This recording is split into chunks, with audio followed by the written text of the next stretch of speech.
मुळामध्ये विषय समजून घ्या. जयंत पाटील हा राज्याचा अर्थमंत्री होता, बरोबर, हे तर तुम्हाला मान्य आहे. अर्थमंत्र्याला एवढी तर अक्कल पाहिजे, राज्य पुढं कसं जातं.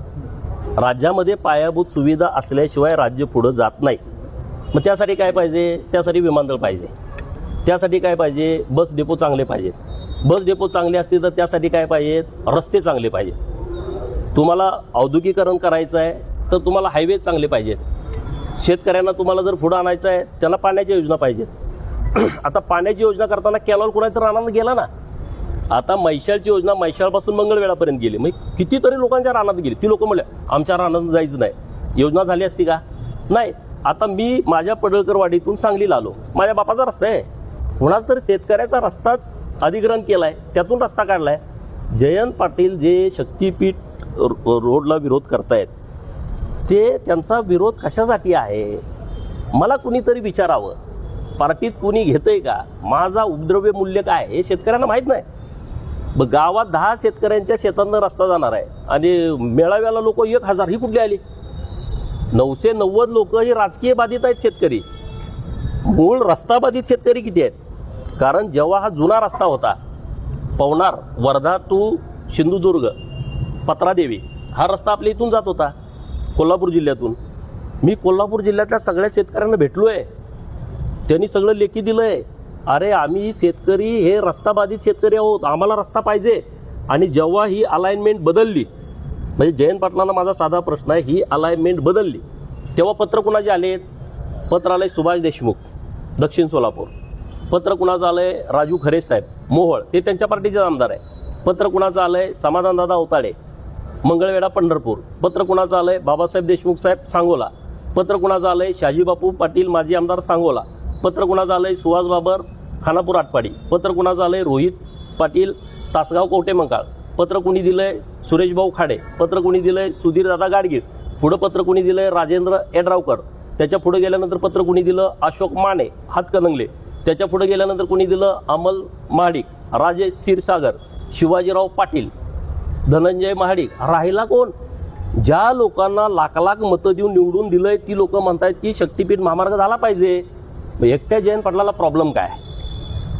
मी उमदीला मी सातत्यानं सांगतोय, MIDC घोषित केली, पासथ्रूची जाहिरात दिली, 3 उद्योजक आले, 2.5 एकरवाले. मी हरकून गेलो, मला आता काम झालं, 2000 एकर जमीन माझ्याकडे आहे, मोठी कंपनी येणार. मी परत अधिकाऱ्यांना विचारलं, अरे आपण एवढी पासथ्रू जाहिरात दिली, लोक काय येणार. ते म्हणले येत नाहीत का, रस्ता नाही. म्हटलं कसं, हे आहे की म्हटलं आहे. इथून JNPTला 5 तासात माल गेला पाहिजे, हे जयंत पाटलाला कळत नाही. कशासाठी तुम्ही हे करताय. शेतकऱ्यांचं हित, हां लोकांना तुम्ही ह्यावर बोला ना, शेतकऱ्यांना दर चांगला मिळाला पाहिजे, जमीन जाते त्यांना काहीतरी वेगळं काहीतरी चांगली स्कीम मिळाली पाहिजे, ह्याच्यावर तुम्ही बोला ना. रस्ता होऊ देणार नाही. रस्ता होणार, शेतकऱ्यांना विश्वासात घेऊन हा रस्ता होणार.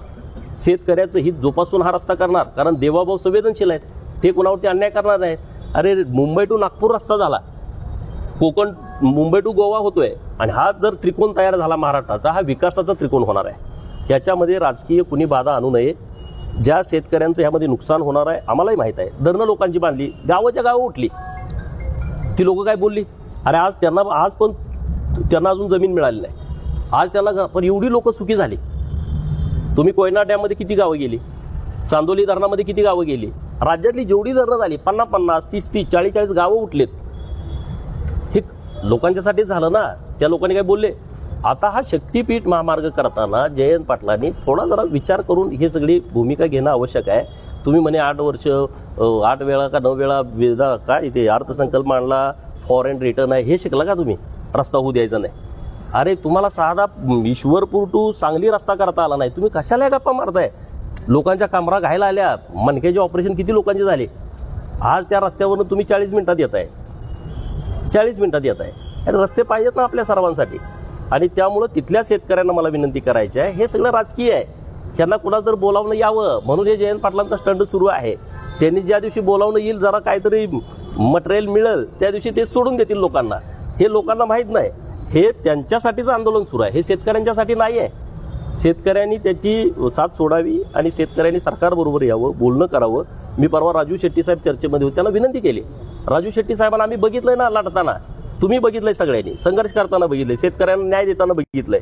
आणि त्यामुळं शक्तीपीठ महामार्गाच्या संदर्भामध्ये सरकारकडून काही अपेक्षा असतील तर त्या विषयावरती माननीय राजू शेट्टी साहेबांनी जयंत पाटलाचा नाद सोडून त्यांनी ह्या सरकारशी बोललं पाहिजे आणि शेतकऱ्याचं हित कशामध्ये आहे ते आपण सर्वांनी बघितलं पाहिजे. पण हा रस्ता झाला तर नक्की चांगला. हा 35 लाख कोटी रुपयाचे रस्ते देशात झालेत, 35 लाख कोटी रुपयाचे रस्ते. त्यामुळे हा रस्ता होणं अत्यंत गरजेचं आहे. अनेक दुष्काळी पट्ट्यांना हा रस्ता पण येणार आहे.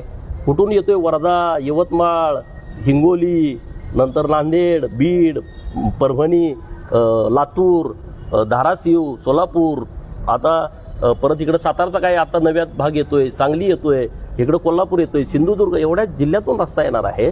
तर या संदर्भामध्ये चांगली भूमिका घ्यावी. उगाच काहीतरी कारस्थानी भूमिका ही जयंत पाटलांनी ठेवू नये. आपलं तर नावच आहे राज्यामध्ये, त्याच्यावर परत शिक्कामोर्तब तुम्ही या संदर्भात करू नये असं मला त्यांना